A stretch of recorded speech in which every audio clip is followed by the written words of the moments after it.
అస్సలామలైకుం. Hello everyone. రొయ్యలు clean చేసుకోవడానికి రాలేని వాళ్ళ కోసం అండి.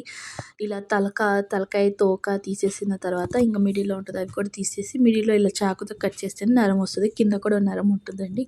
ఇలా ఈ వీడియో రాలేని వాళ్ళ కోసం, ఎందుకంటే చాలామందికి రొయ్యలు క్లీన్ చేయడం రాదు, వాళ్ళ కోసం అండి.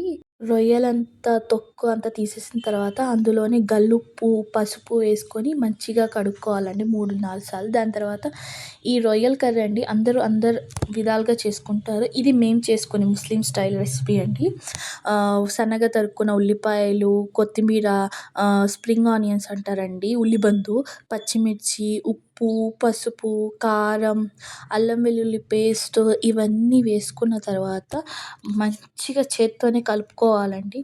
మంచిగా కలుపుతున్నప్పుడు కొంచెం నూనె వేసుకోవాలండి కర్రీకి సరిపడా. నేనైతే 2 చిన్న బౌళ్ళు ఉంటాయి కదండి, అంత నూనె వేసుకొని కలుపుతూ ఉండాలండి మంచిగా. అవంతా ఇంతగా ఉన్న ఉల్లిపాయలు అవన్నీ ఇంత కనిపిస్తున్నాయి, కొంచెం అయిపోవాలి. దాని తర్వాత అందులోని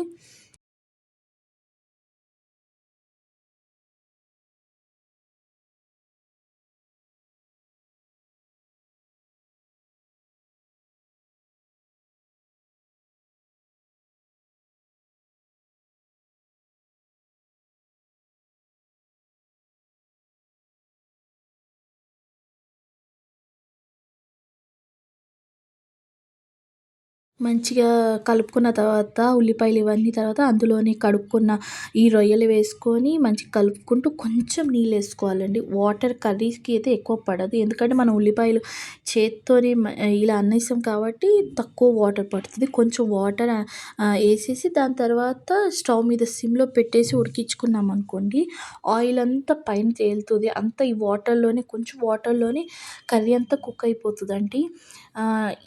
ఈ రెసిపీ అయితే చాలా క్విక్గా తొందరగా అయిపోయే రొయ్యల కర్రీ అండి. చాలా బాగుంటుంది టేస్ట్ కూడా. ఇంకా చిన్న రొయ్యలు అయితే ఇంకా చాలా బాగుంటుంది, బట్ పెద్ద రొయ్యలే కాబట్టి మీరు కూడా ఒకసారి ట్రై చేసి రెసిపీ ఎలా ఉందో కింద కామెంట్లో చెప్పండి. థ్యాంక్ యూ సో మచ్ నా వీడియో చూసినందుకు.